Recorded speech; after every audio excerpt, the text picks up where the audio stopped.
আফার ফিরবে না, এটাই সত্য। জুলাই নিয়ে যারা কটাক্ষ করে এটা আপনারা জানেন, তারা সবাই ফেসিবাদী আমলে সুবিধাভোগী লোক, যারা এখন সে সুবিধা পাচ্ছে না। তো তারাই আসলে জুলাই নিয়ে এখন কটাক্ষ করে।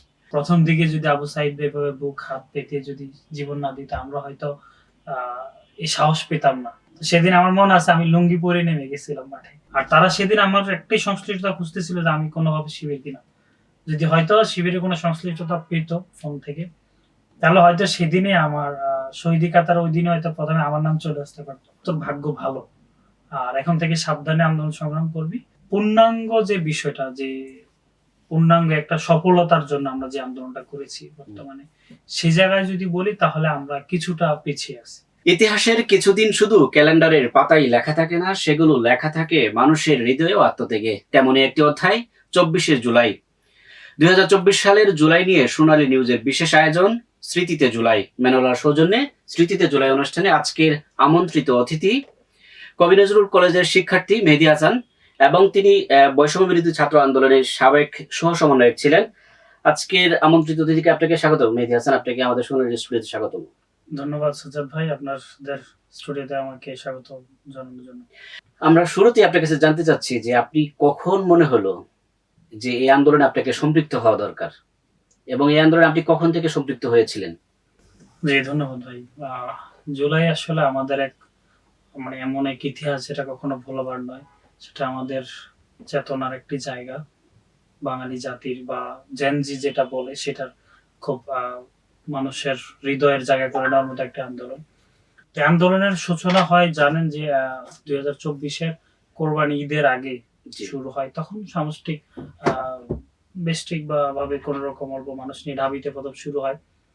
তো ঈদ পরবর্তীতে যখন ঢাকায় আসি দেখলাম যে কোঠা আন্দোলন শুরু। তখন আসলে কোঠা নিয়ে পর্যাপ্ত জ্ঞান ছিল না। তো প্রথম দিকে বিশেষ করে জুলাইয়ের প্রথম দিক দিয়ে কোঠা নিয়ে তখন জ্ঞান নেওয়ার চেষ্টা করি যে আসলে কোঠা কি, আমরা কোথায় বৈষম্যের শিকার হচ্ছি। তো তারপরে দেখলাম যে না, আসলে এই আন্দোলনটা যৌক্তিক, আর আমাদের এখানে সম্পৃক্ত হওয়াটা যেখানে যেটা বলে ফরজে আইন, আইনের মতো যে একটা বিষয়। তো তারপর থেকে আমি মূলত এখানে সম্পৃক্ত হওয়ার চেষ্টা করি। তো তখন খুঁজতে থাকি যে কিভাবে এখানে সম্পৃক্ত হওয়া যায়। তো তারপরেই আমার কাছে মেসেজ বা ফোন আসে, সেটা হচ্ছে আমাদের ক্যাম্পাসেরই, তখন আমি জানেন ভাই আমি ডিবেট করতাম। তো ডিবেট ক্লাবের তৎকালীন প্রেসিডেন্ট জাকারিয়া ভাই বা বাঁধনের প্রেসিডেন্ট ছিল মুস্তাফা হাসান মাসুদ ভাই। তো ওনাদের সাথে একটা ভালো সম্পর্ক ছিল, কারণ আমি বাঁধন ডিবেট দুইটাতে সম্পৃক্ত ছিলাম একাডেমিকের পাশাপাশি। তো ওনারা আমাকে আসলে ফোন করে যে মেহেদী, আমাদের তো আন্দোলনটা সম্পৃক্ত হওয়া দরকার, সেখানে আমরা চাই তুমি সহ আমাদের পাশে থাকো। হ্যাঁ ভাই, তখন ওনাদের সাথে আমি বলি যে অবশ্যই আমি থাকবো। তখন বলে তাহলে তুমি সমন্বয়ক লিস্টে নাম দাও। তো বললাম যে ভাই আমি তো তখন থার্ড ইয়ার রানিং স্টুডেন্ট, আপনাদের অনার্স শেষ, আপনারাই দেন, তাহলে আমার আর যদি কোনো সমস্যা হয় তাহলে আমি আর ভেজালে পড়বো না, আপনাদের যেহেতু অনার্স শেষ। তো ওনারা বললো যে মেহেদী তুমি পারবা, তোমার দ্বারা সম্ভব, আমাদের দ্বারা এই নেতৃত্ব দেওয়া হয়তো সম্ভব হবে না, তুমি দাও, তোমাকে দিয়ে হবে। দেন তারপরে পরিবারের সাথে কথা বলি। আর একটা কথা বলে রাখা ভালো, সেটা হচ্ছে পরিবার বলতে আমার বড় ভাইয়ের সাথে কথা বলি, যিনি নাকি ইসলামী ছাত্র শিবিরের সাথে সম্পৃক্ত ছিল। তো ভাইয়ের কথাটা ছিল এমন যে মেহেদী তুমি নাম দাও, আর এই জুলাই আন্দোলনে কোঠানি আন্দোলন করো, এটা নৈতিক দায়িত্ব তোমাদের, তুমি এটা পারবে, তোমার দ্বারা সম্ভব। আর দরকার হলে এই আন্দোলনে যদি কোনো সমস্যা হয়, তোমার মতো ভাইকে একজনকে কোরবানি দিয়ে দিলাম, সমস্যা নেই, তবে তুমি আন্দোলন করে যাও, এটা দরকার। আচ্ছা, আমরা যতটুকু জানি আপনার ক্যাম্পাসে প্রায় 4 জনের মতো শহীদ হয়েছেন। তো ওই এলাকায় সবচেয়ে ভয়াবহ যেটা আন্দোলন হয়েছে, যেটা আপনাদের নেতৃত্ব দিয়েছেন, এটা আপনার জন্য কতটুকু চ্যালেঞ্জের ছিল? আচ্ছা, পুরান ঢাকার জায়গাটা হচ্ছে আপনি জানেন অনেক চিপাগুলির একটা জায়গা বা ঘনবসতির যে একটা বিষয়। আর আমাদের ক্যাম্পাসটা এমন একটা জায়গা যেখানে পাশাপাশি আরো অনেকগুলা ক্যাম্পাস আছে। আর পুরান ঢাকার আওয়ামী লীগ ছাত্রলীগ এটা কিন্তু খুব শক্তিশালী একটা জায়গায় ছিল, কারণ এখানে জানেন টাকা পয়সার অভাব নাই, ব্যবসা বাণিজ্যের জায়গা, তো সেখানে তাদের ঘাঁটিটাও ছিল অনেক কঠিন। তাই সেখানে আসলে আন্দোলন করা আমাদের জন্য চ্যালেঞ্জিং ছিল, যেমন তেমনি ভাবে সহজ ছিল, বিকজ আমরা সেখানকার জগন্নাথ বিশ্ববিদ্যালয়, তারপরে সোহরাওয়ার্দী কলেজ বলে, কবি নজরুল, আমরা সবাই সমন্বয় করে মাঠে নামতাম। যেদিনে নামতাম 3 ক্যাম্পাসে সবার সাথে যোগাযোগ করে, বিশেষ করে জগন্নাথ বিশ্ববিদ্যালয়, তারা ইউনিভার্সিটি তাদের জনসংখ্যা বা স্টুডেন্ট বেশি। হুম। আর আমাদের ক্যাম্পাসগুলোতে আমরা যে ছড়াইয়ে ছিটাই স্টুডেন্ট থাকতাম, তো তার জন্য সমন্বয় করে নামতাম এবং দিন শেষে জানেন সেখানে 19 তারিখ যে ভয়াবহ যে বিষয়, হুম। আমাদের সেখানে 19 তারিখ আমাদের ওই আশেপাশের এরিয়াতে 2 জন ভাই শহীদ হয়। তারপর হচ্ছে যাত্রাবাড়ি এরিয়াতে একজন, আর বাড্ডা ওসব সাইডে আরেকজন ভাই শহীদ হয়। তো সেখানে আসলে আমাদের আন্দোলন করা খুবই চ্যালেঞ্জিং একটা বিষয় ছিল, যার জন্য আমাদের খুব কষ্ট হয়েছে। বা দিন শেষে আমাদের বুদ্ধিভিত্তিক জায়গাটা আমরা এককভাবে আমার কাছে রাখি নাই, নেতৃত্বের জায়গাটা বিশেষ করে আমার কলেজে দেখা যায় আমি না আসতে পারলে অন্য ভাইদের মাধ্যমে, যেমন প্রথম দিক থেকে আমাদেরকে যথেষ্ট সহযোগিতা করছে, না বললে না হয়। কারণ ইসলামী ছাত্র শিবিরের সাথে আমার একটা যোগসূত্র ছিল ভাইয়ের মাধ্যমে, যার জন্য ওনাদের সাথে আমার কমিউনিকেশনটা ভালো ছিল। ছাত্রদলের সাথে ছিল না এটা বললে ভুল হবে, কিন্তু ছাত্রদল হয়তো দায়িত্বশীল পর্যায়ে কাউকে তখন চিনতাম না, যার জন্য ওনাদের সাথে কমিউনিকেশনটা গ্যাপ ছিল। তো সব মিলিয়ে জগন্নাথ, কবি নজরুল, সোহরাওয়ার্দী সবাই মিলে আমরা যেদিনে নামতাম, একসাথে নামার কারণে আমাদের হয়তো কিছুটা আহ, সহজ হতো আন্দোলন সময়। আচ্ছা, আমি যেটা বলতে চাচ্ছি সেটা হচ্ছে, আপনি যেহেতু সমন্বয় পর্যায়ে ছিলেন, তো আপনি বলছিলেন যে বিভিন্ন রাজনৈতিক দলগুলা শিবিরে বলছিলেন, ছাত্র দলের নাম কথা বলছিলেন, আপনি কোন কোন দলের কাছে কি ধরনের সাপোর্ট পেয়েছেন?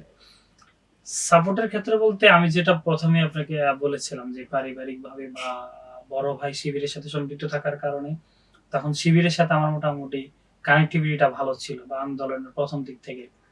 এমনকি সত্য কথা বলতে আমরা যেদিন আমাদের ক্যাম্পাসে 7 তারিখ আমরা আন্দোলনে নামি, কোঠা নামে আন্দোলনে বিশ্ববিদ্যালয়ের ব্যানারে, সে ব্যানারটা আমাকে শিবির করে দিয়েছে। যদিও সেখানে সেদিন ইসলামী ছাত্র আন্দোলন, ছাত্র অধিকার, তারপর হচ্ছে বাংলাদেশ জাতীয়তাবাদী ছাত্র দল, ছাত্র শিবির সবাই সম্পৃক্ত ছিল, কিন্তু হয়তো নেতৃত্ব লেভেলের কেউ থাকার তো তখন সুযোগ ছিল না প্রথম পর্যায়ে, যার জন্য হয়তো কেউ সম্মুখ সারিতে বলতে পারে না সাংগঠনিক পরিচয়।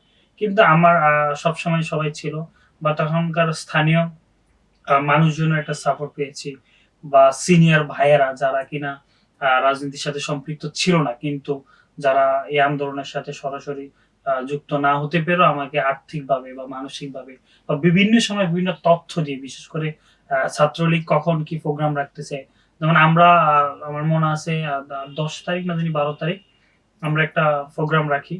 আহ, সেদিন ছাত্রলীগের একটা প্রোগ্রাম থাকে, তখন ক্যাম্পাসের অনেক সিনিয়ররা আমাকে সে তথ্য দেয় এবং বলে যে তোমরা আজকে, তো ওরা সকালে প্রোগ্রাম রাখছে, তোমরা সকালে রাখার দরকার নেই। তো তখন দেখা যায় আমরা হচ্ছে বিকাল বেলায় প্রোগ্রাম রাখি। তো এইভাবে আসলে অনেকেই তখন অনেকভাবে সহযোগিতা করেছে। বিশেষ করে 20 তারিখের পরবর্তী সময় আমি আবার, আমার এক রিলেটিভ জামাতের লোক ছিল, তো ওনার বাসায় দেখা যায় আমি থেকেছি শেষ পর্যন্ত, ওনার বাসা থেকেই আন্দোলনে যতটুকু সম্ভব আচ্ছা, আমরা জানতে চাচ্ছিলাম যে আপনি জুলাই আন্দোলন সম্পৃক্ত হওয়ার পর, মানে এমন কোন দিন আছে যে দিনটা আপনাকে বারবার মনে করিয়ে দেয় এমন? জুলাই আন্দোলনে সম্পৃক্ত হওয়ার এমন স্মৃতিবিজড়িত দিন আসলে ধরতে গেলে প্রতিদিন। আচ্ছা। তার মাঝেও স্পেশাল যদি কিছু কয়েকটা দিনের কথা বলা যায়, সেটা হচ্ছে প্রথম দিক থেকে 12 তারিখ যদি আমি বলি, তখন আমরা মাত্র প্রাথমিক স্তরে আন্দোলন, তখন ওরকম সহিংসতার ঘটনাও ঘটেনি। তো প্রথম দিকে আমার ডিপার্টমেন্টের একটা ছোটখাটো সমস্যা নিয়ে আমার ডিপার্টমেন্টের ছাত্রলীগ যারা ছিল বড় সিনিয়র, তারা আমাকে ওই দিন প্রোগ্রাম শেষ করে আমরা আমাদের ব্লকেট কর্মসূচি ছিল 0 পয়েন্ট গুলিস্তান 0 পয়েন্ট, সেদিন থেকে আসার পথে আমার সাথে ছিল তৎকালীন আমার ক্যাম্পাস শিবিরের সেক্রেটারি আরমান আজাদ ভাই, আর আমি বাসার দিকে আসতেছিলাম। তো আমার বাসাটা দয়াগঞ্জ এরিয়ার আশেপাশে হওয়ার কারণে ক্যাম্পাস হয়ে মুরগিটোলা দিয়ে যখন বাসায় যাব, তখন আসলে তারা মুরগিটোলা মোড় থেকে আমাকে ধরে নিয়ে যায়। তাদের কথা ছিল যে হলে যাব, কথা বলবো, ওর সাথে কথা আছে। যদি আমি বারবার বলেছিলাম যে আমরা এখানেই কথা বলি, মানে ছাত্রলীগ তুলে নিয়ে গেল। হ্যাঁ, তো সেদিন আমাকে ওখান থেকে তুলে নিয়ে যায় হলে। আমাদের হলটা জানেন যে ঝরাজীর্ণ একটা জায়গা, আমি কখনো হলে যাওয়া হয় নাই, সেদিনে প্রথম আমাকে ছাত্রলীগ হলে ধরে নিয়ে যায়। তো সেখানে নিয়েই তারা আমার ফোন নিয়ে যায়। তা আমার সাথে যে ভাই ছিল উনি আমাদের গ্রুপগুলোতে জানায় যে মেহেদী ভাইকে ধরে নিয়ে গেছে ছাত্রলীগ। তো এটার কারণে তার প্রতি অনেক ক্ষুব্ধ যে তাকেও দেখিয়ে নিবে, এমনকি সাথে সাথে আমাকে মারধর শুরু করে যে তুই কি এমন হয়ে গেছিস, তোকে ধরে আনার সাথে সাথে মানে সবাই তোকে ফোন দিচ্ছে। এমন এটা খবর পাওয়ার পর সবাই আমাকে ফোন দিতেছিল বিভিন্ন উচ্চ পর্যায় থেকে বা ক্যাম্পাসের অনেক সিনিয়র জুনিয়র ভাইয়েরা। তখন আর আমাকে মারধর বেশি করে। এবং সত্য কথা বলতে ভাই ওই দিন আমার ভাগ্য সেদিন আল্লাহকে ডেকেছিলাম আর কি, যে আল্লাহ ছাড়া তো আর আসলে এদের কাছ থেকে রক্ষা করার কিছু নেই। আর তারা সেদিন আমার একটাই সংশ্লিষ্টতা খুঁজতেছিল যে আমি কোনোভাবে শিবির কিনা, যদি হয়তো শিবিরে কোনো সংশ্লিষ্টতা পেত ফোন থেকে, তাহলে হয়তো সেদিনে আমার শহীদি কাতার ওই দিনে হয়তো প্রথমে আমার নাম চলে আসতে পারতো। তো সেদিন আমাদের ক্যাম্পাসের এক ছাত্রলীগ নেতা অসুস্থতার কারণে মারা যায়।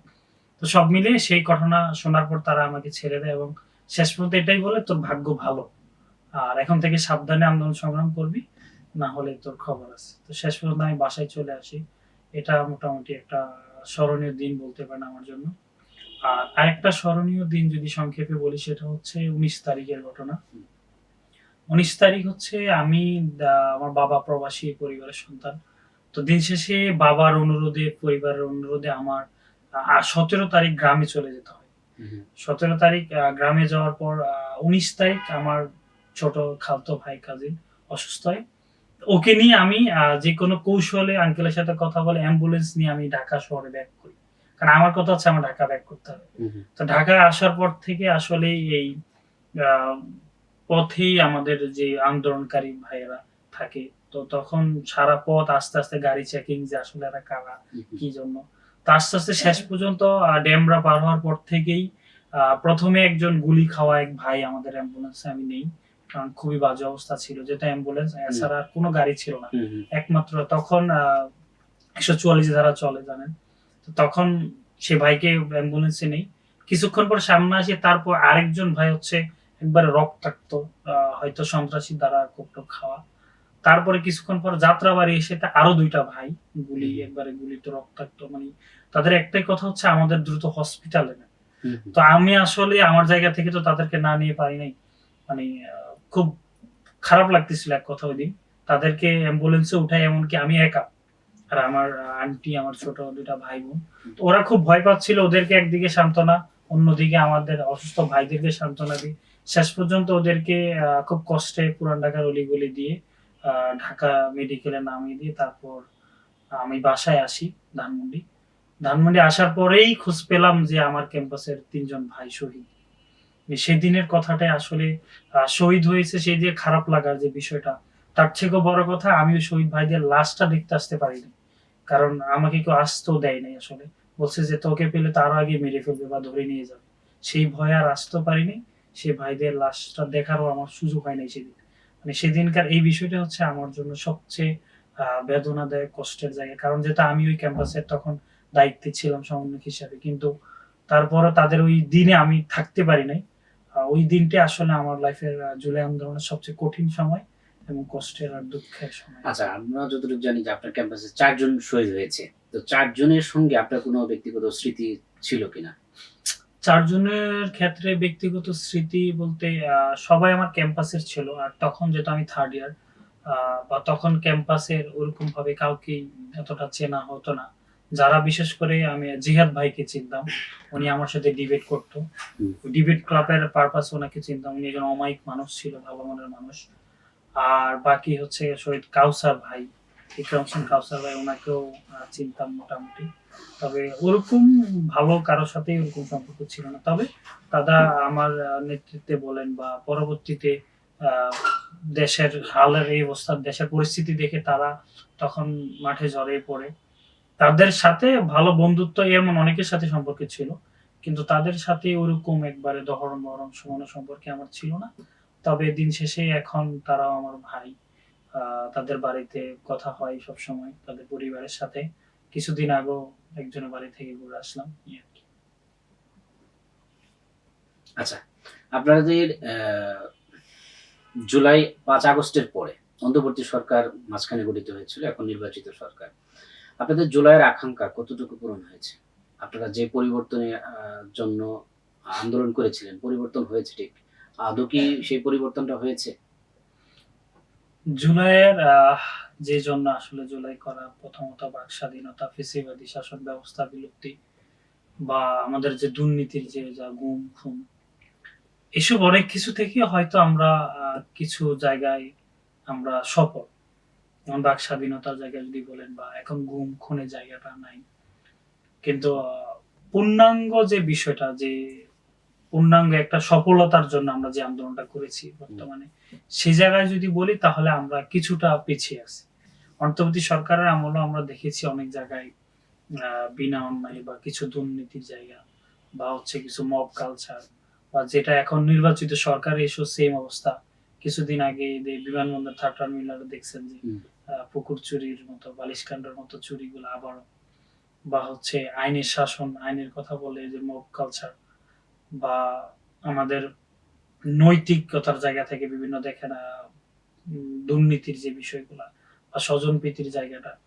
তো সব মিলে আসলে আমরা এখনো, আমি মনে করি আমাদের দুর্নীতির জায়গাটা এখনো খুব বাজেভাবে বহাল তবিয়তে আছে। এই জায়গাটা যতদিন না আমাদের সঠিক সৎ শাসন বলেন বা দুর্নীতিগ্রস্ত আমলা বা জনপ্রশাসন বা হচ্ছে মন্ত্রী এমপি যতদিন না দুর্নীতিগ্রস্ত থেকে মুক্ত হবে, ততদিন আসলে আপনি যতই বলেন এই আন্দোলন আমরা মনে করি ব্যর্থ, যদি না তারা না, আপনার ঠিক কথা হয়। যদি আমরা বলি যে আপনারা যে পরিবর্তন নিয়ে যাদেরকে আপনারা ছাত্র প্রতিনিধি হিসেবে পাঠিয়েছিলেন সংসদে বা দেশ নেতৃত্ব দেওয়ার ক্ষেত্রে যে আপনারা যাদেরকে ছাত্র প্রতিনিধি হিসেবে পাঠিয়েছিলেন, তারা কি দুর্নীতি থেকে মুক্ত হতে পেরেছে? তাদের বিভিন্ন পিএসরা বিভিন্ন বড় বড় দুর্নীতির সঙ্গে জড়িত হয়েছিল, এগুলোর পেছনে কারণ কি?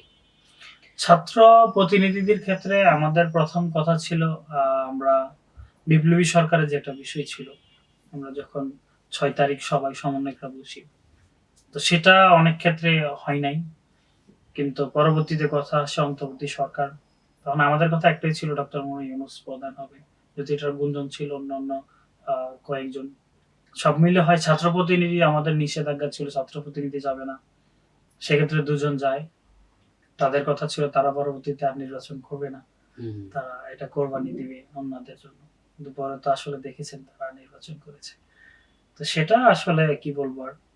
তো তাদের যে পিএস এপিএস দের দুর্নীতির যে বিষয়টা আপনি বলছেন, যদিও এটা তো পরবর্তীতে দেখা গেছে যেটা মানে প্রমাণিত হয়নি। প্রথম দিকে হয়তো এটা নিয়ে গুঞ্জন ছিল, পরবর্তী প্রমাণিত হয়নি। তবে তাদের সময় যে দুর্নীতি হয় নাই, আহ, এটা আমি একবারে আপনাকে কনফিডেন্সলি বলবো না যে দুর্নীতি হয় নাই। অবশ্যই তখনও দুর্নীতি ছিল, স্বজনপ্রীতির জায়গাটা কিছু কিছু জায়গায় ছিল। বা আমি মনে করি তখন বিশেষ করে যে জুলাই সনদের যে বিষয়টা, সেটা যদি আমরা যদি গণভোটটা যদি আমরা অন্তত আগে নিতে পারতাম, তাহলে এখন আর আমাদের এই দিন দেখতে হতো না। কারণ আপনি জানেন বিএনপি সরকার এখনো জুলাই সনদ পূর্ণাঙ্গভাবে বাস্তবায়ন করেনি। তো সেটা আমি মনে করি দায়ী ব্যর্থতা পুরোটাই তৎকালীন আমাদের ছাত্র প্রতিনিধিদের। কারণ তারা সরকারের একটা অংশ থাকা অবস্থায় কেন তারা তখন সেটা পূর্ণাঙ্গভাবে পূরণ করতে পারে না। তখন তো অপার সুযোগ ছিল আমাদের, বা রাষ্ট্রের মানুষ আমাদের পাশে ছিল, কিন্তু তখন তারা সেটা করেনি। বা অনেক জায়গা ছিল, বিশেষ করে স্বাস্থ্য, শিক্ষা, এমন অনেক খাত ছিল যেখানে অনেক দুর্নীতি ছিল, সেটাও তারা পারে নাই। অনেক জায়গায় তারা আমাদেরকে ব্যর্থ করেছে, হতাশ করেছে। আর কিছু কিছু জায়গায় তারা হয়তো ভালো কাজ করেছে। আচ্ছা, আমরা যদি একটু ইয়েতে যদি যাই, আপনি বৈষম্য বিরোধী ছাত্র আন্দোলনের সাবেক সহ সমন্বয়ক ছিলেন, তো আপনি এত গুরুত্বপূর্ণ একটা পদ ছেড়ে হঠাৎ করে আপনি এখান থেকে সরে আসলেন কেন? আচ্ছা, রাজনীতিতে আমার অপার সুযোগ ছিল, যাতে যেহেতু আমি দেশ গঠনে জাতির ক্লান্তি লগ্নে দায়িত্বে ছিলাম। তো রাজনীতিটা আসলে বর্তমান আমরা যে রাজনীতি চেয়েছি, নোংরা রাজনীতি মুক্ত সৎ মানুষের রাজনীতি, বা অর্থের ঝনঝনানি থাকবে না, অস্ত্রের ঝনঝনানি থাকবে না, আহ লোহ মোহ মায়াল বা লোভ লালসা যে থাকবে না, বা কোরামের রাজনীতি যেটা বলেন। তো 5 আগস্টের পর আমি এই জায়গাটাই আমি আসলে ব্যর্থ। কারণ আমার দ্বারা আমি এখনো বলতে পারতেছি আলহামদুলিল্লাহ আমার দ্বারা 1 টাকার দুর্নীতি হয় নাই, বা আমার দুর্নীতি করা সম্ভব ও পসিবল আমার দ্বারা না, আমি ওই পরিবার বিলং করি না আলহামদুলিল্লাহ। তো সেক্ষেত্রে দেখা যায় যে নোংরা যে পলিটিক্সটা আগেও ছিল, সেটা পরবর্তীতেও আমি এটা দেখতে পাই অনেক জায়গায়। আমাদের ছাত্রদের মাঝে কোরামের রাজনীতি, বা যারা আগস্টের পরবর্তীতে, সবাই বলবো না, কিছু কিছু মানুষ যারা হচ্ছে সবাই তো আর ভালো ছিল না, তথাকথিত অনেক সমন্বয়কারী টাকা পয়সা খেয়েছে বিভিন্ন মাধ্যমে, বিভিন্ন আপনারা জানেন। তো তাদের অনেকের কাছে যখন দেখলাম আমরা আসলে যারা সৎ নেতৃত্বে চাই বা সৎভাবে রাজনীতি করতে চাই, তারা যখন দেখলাম অসহায় কোরামের রাজনীতির কারণে বা অর্থবিত্তের কারণে, তখন আসলে এই নোংরা পলিটিক্স এর প্রতি আবারও ঘৃণা জন্মায়। তখনই মূলত আসলে রাজনীতি থেকে ইস্তফা দেওয়ার মতো, বা হচ্ছে যে কোরামের রাজনীতিটা সবচেয়ে বেশি ইফেক্ট ফেলেছে আমার ক্ষেত্রে। তো সেজন্য মূলত, বা 4 শহীদের ক্যাম্পাসের একজন নেতৃত্ব থাকা অবস্থায় আমার সাথে আসলে বৈষম্য দূর করতে যে আমার সাথে যে বৈষম্যগুলো হয়েছে সব মিলে, বা আমার ক্যাম্পাসের জন্য আমি তখন কিছু করতে পারি নাই রাষ্ট্রীয়ভাবে, সেটা আমার জন্য একটা দুঃখজনক বিষয় ছিল। সেই জায়গায় আমি বৈষম্যের শিকার হয়েছি। তো সব মিলে একটা দুঃখ কষ্ট নিয়ে মূলত রাজনীতি থেকে দূরে আসা। ইনশাল্লাহ যদি কখনো নিজের অর্থবিত্ত হয় তাহলে হয়তো আবার কখনো রাজনীতিতে ফিরবো ইনশাল্লাহ। আচ্ছা, বিষয়টা হচ্ছে যদি আপনাদের মতো সৎ যারা আছে, যারা অন করেন সবসময় যে আমরা যদি একটা ভালো জায়গায় যেতে পারি, একটা সৎভাবে পরিচালনা করব, তো আপনারা যদি এই জায়গা থেকে সরে আসেন তাহলে এই জায়গাটা তো অসৎ লোকরে শাসন করবে স্বাভাবিকভাবে। তা আপনাদের এই জায়গায় এগিয়ে আসা উচিত কিনা? আসলে বর্তমান রাজনীতিতে একটা বিষয় হচ্ছে আপনার হয়তো খুব বেশি মিডিয়া ফোকাসে থাকতে হবে, খুব হাইলাইটে আসতে হবে, অন্যতবা আপনার টাকা পয়সার যে বিষয়টা সেটা থাকতে হবে। আমি মনে করি, আমার মতে আর কি, যেটা অনেকের মতে না। তো সেই জায়গা থেকে মিডিয়া কাভারেজে হয়তো আমরা বেশি তখন আসতে পারি না বুঝতে, পরবর্তী সময়ে দেখা যায় তখন তো সবাই এভাবে সামনে আসারও সুযোগ হয় নাই। যারা প্রথম দিকের আমাদের সমন্বয়করা ছিল তারা বেশি হাইলাইট ছিল। তো সেদিক থেকে অবশ্যই পিছিয়ে ছিলাম। আর অর্থবিত্তের জায়গা থেকে একটা মধ্যবিত্ত পরিবার বিলং করি, সে জায়গাটাও আসলে সম্ভব হয়নি। তো সেখানে অসৎ নেতৃত্বের যে কথাটা আপনি বলেছেন, আমি মনে করি দেশে এখনো রাজনীতিতে অনেক জায়গায় সৎ নেতৃত্ব আছে, কিছু কিছু জায়গায় হয়তো অসৎ নেতৃত্ব আছে। তো খুব শীঘ্রই এই জায়গাটাকে আবারও পূরণ করবো ইনশাল্লাহ। নিজে কিছু করব, তারপরে রাজনীতি আবারও ফিরবো।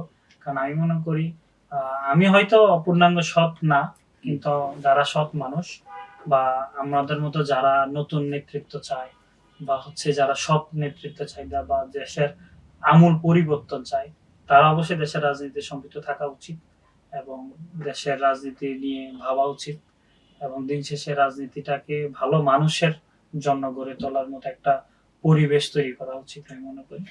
আচ্ছা, আমরা যদি একটু জানতে চাই যে জুলাই আন্দোলন চলাকালীন সবচেয়ে আপনার কাছে জনপ্রিয় স্লোগান ছিল কোনটি?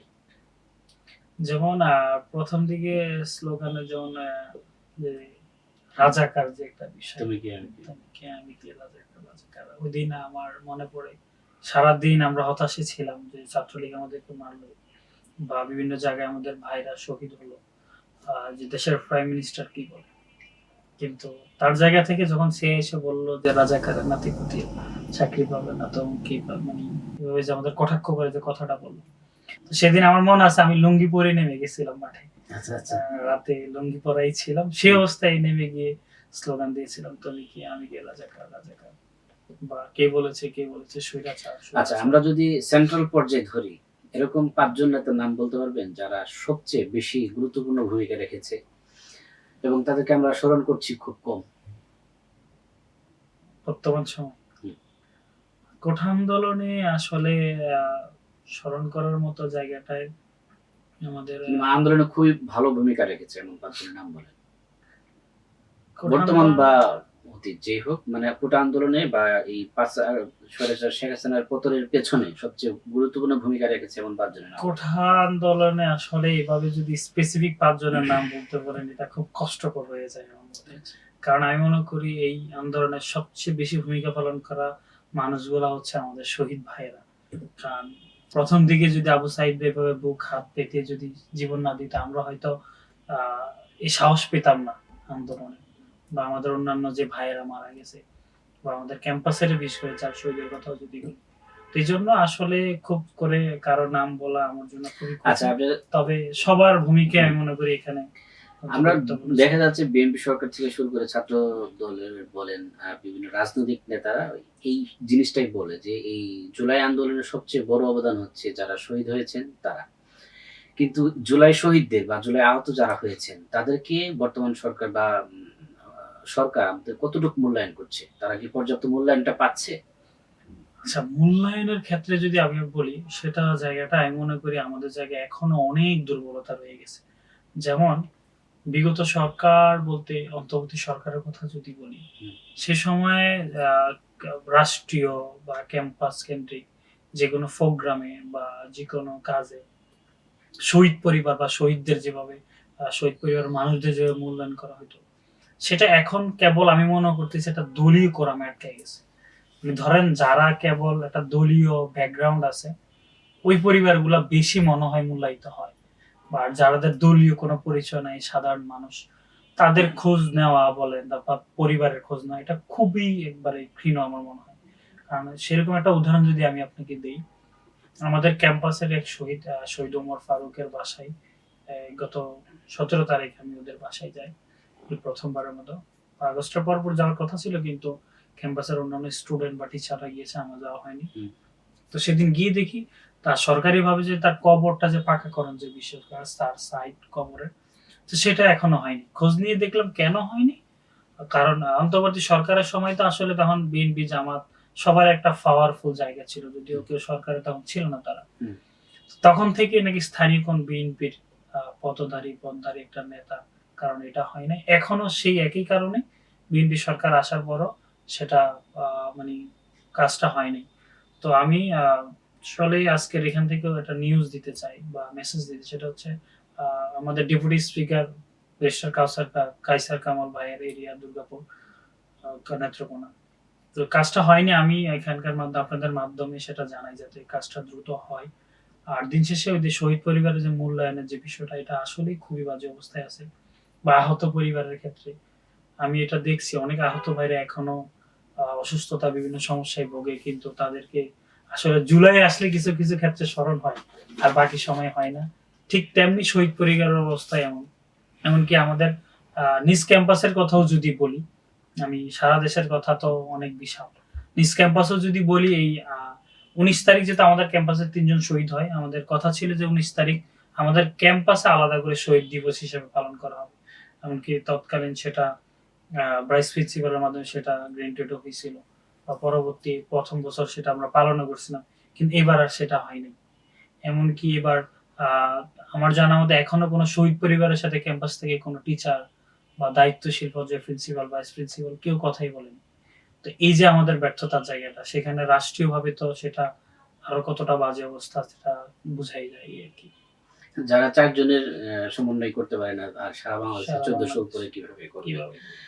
আচ্ছা, আমরা যদি একটু ভিন্ন একটা বিষয়ে যেতে চাই, সেটা হচ্ছে এই যে জুলাই নিয়ে যারা সামাজিক মাধ্যমে কটাক্ষ করছে, তাদের উদ্দেশ্যে আপনি কি বলবেন? বা আওয়ামী লীগের উদ্দেশ্যে আপনি কি বলবেন?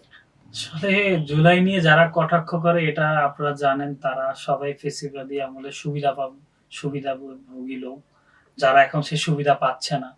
তো তারাই আসলে জুলাই নিয়ে এখন কটাক্ষ করে। আর আওয়ামী লীগের ক্ষেত্রে বলবো, তারা তো আহ, মানে আওয়ামী লীগ হচ্ছে একটা ধর্মের নাম, আর মুজিব তাদের সেই ধর্মের মাসিহা বলেন, বা নবীদের মতো, নবী আউলিয়াদের মতো তাদের একটা অবস্থা। আর শেখ হাসিনা হচ্ছে বর্তমান সময়ের সেই মানে দূত আর কি যাকে বলে, বা বার্তাবাহক তাদের জন্য। তো সে বার্তাবাহক তো আসলে তারা মনে করে হিজরত করেছে ইন্ডিয়াতে, আসলে সেটা তো হিজরত না। সে যে গেছেই, সে আর ফিরবে না। যারা বলতেছে আফা ফিরবে, এটা সম্ভব না। আর যদিও ফিরে, আমরা তার ফিরার অপেক্ষায় আছি, আমরা চাই ফিরুক। আমাদের যে 1400+ শহীদ, আমরা যদি তাকে ততবার ফাঁসি দিতে পারি, তাহলে অন্তত আমরা বলতে পারবো যে আমরা সফল। কারণ সেদিন তো আর তাকে পাই নেই যে সে পালায় গেছে। আর যদি বলেছিল সে পালায় না, এমনকি আপনারা জানেন আওয়ামী লীগ এখনো গর্ব করে বলে শেখ হাসিনা নাকি জানতো না। কিন্তু কিছুদিন আগে আপনি জানেন যে ভারতের পার্লামেন্টের পররাষ্ট্রমন্ত্রী নিজে দাঁড়িয়ে বলেছে শেখ হাসিনা আমাদের কাছে কি থাকার জন্য সহযোগিতা চেয়েছে। তা আসলে তাদের স্থানীয় পর্যায়ের নেতা কর্মী, আমি মনে করি তারা এখনো বোকার স্বর্গে বাস করে। তাদের যে এখনো স্বপ্নে আছে, মনে করি স্বপ্ন দেখে, সে স্বপ্ন থেকে বেরিয়ে আসা উচিত। আফা আর ফিরবে না, এটাই সত্য। আর তাদেরকেও হেদায়েত হওয়ার জন্য আহ্বান করতেছি আর কি। আচ্ছা, আমরা একটু ভিন্ন একটু ইয়েতে যাচ্ছি। আমরা একটা ব্যক্তি বা সংগঠনের নাম বলবো, আপনি এক কথা অথবা 2 কথাই উত্তর দিবেন। জি, আপনার কাছে জানতে চাচ্ছি ভিপি নূর। বিপিনুর ভাই যদি কথা বলি, যেহেতু আমার রাজনৈতিক প্রথম দিকে ওনার রাজনীতি আমি না, করেছি। ব্যাখ্যা করা যাবে না, আপনি জাস্ট উত্তর দিবেন। বিপিনুর ভাই একসময়ের প্রতিবাদী কণ্ঠস্বর ছিল দেশের জন্য, তার অবদান অবশ্যই অনেক। কিন্তু বর্তমান সময়ে জুলাই নিয়ে তার যে বিএনপি সরকারের জোট হওয়ার পর থেকে জুলাই সনদ নিয়ে তার যে ভূমিকা, সেটা আসলে আমাদেরকে হতাশ করে এক কথাই আর কি। আচ্ছা, মানে এক কথায় উত্তর দিতে হবে। তারেক রহমান। তারেক রহমান আমার ছোটবেলা থেকেই হয়তো ওনাকে দেখা, তখনকার আর এখনকার পরিবর্তনের জায়গাটা অনেক বিশাল। আমি মনে করছি তার দূরদর্শিতার জ্ঞান এখন অনেকটাই ভালো। রাষ্ট্র পরিচালনায় মোটামুটি 100-90 দেওয়া যায়। বিরোধী দলীয় নেতা শফিকুর রহমান। শফিকুর রহমানের ক্ষেত্রে আমি মনে করবো মানুষটা যথেষ্ট ভালো মানুষ। ছাত্রদল সভাপতি রাকিব হোসেন। রাকিব ভাই আসলে আমি যতটুকু চিনি, যতদিন থেকে চিনি, উনি অমায়িক একজন মানুষ, কিন্তু আসলে অন্যের ক্ষেত্রে দায় চাপিয়ে দিতে গিয়ে অনেক সময় নিজের উপরে দায় চলে আসি আর কি। সাদিক কাইম ভাই আসলে জুলাইয়ের অবদান ভালো, বা ভিপি হিসাবে আমি মনে করি যথেষ্ট ভালো কাজ করতেছে। এখন হয়তো জাতিকে সে ভালো কিছু উপহার দিবে সামনে হয়তো। নাসিরউদ্দিন পাটোয়ারি আমার জেলার মানুষ। নাসিরউদ্দিন পাটোয়ারি তাও বর্তমান সময়ের বলিষ্ঠ কণ্ঠস্বর আমি মনে করি। সালাউদ্দিন আহমেদ ওনাকে নিয়ে নানা তর্ক বিতর্ক আছে, থাকবেই, কিন্তু দিন শেষে ওনার মন্ত্রণালয় থেকে আমি মনে করি অন্য মন্ত্রণালয়ে উনি একটু বেশি থাকে। তবে দেশের কিছু কিছু ক্ষেত্রে ওনার কথাবার্তা অনেকটাই গ্রহণযোগ্য এবং ভালো আমি মনে করি। যদি বলি বিএনপি আপনার কথা বললে, বিএনপি একবারে যদি খারাপ কথা বলি তাহলে কিছু কিছু খারাপ সব দলের থাকবে, ভালো জায়গা থেকে অবশ্যই তারা এখন ভালো করতেছে।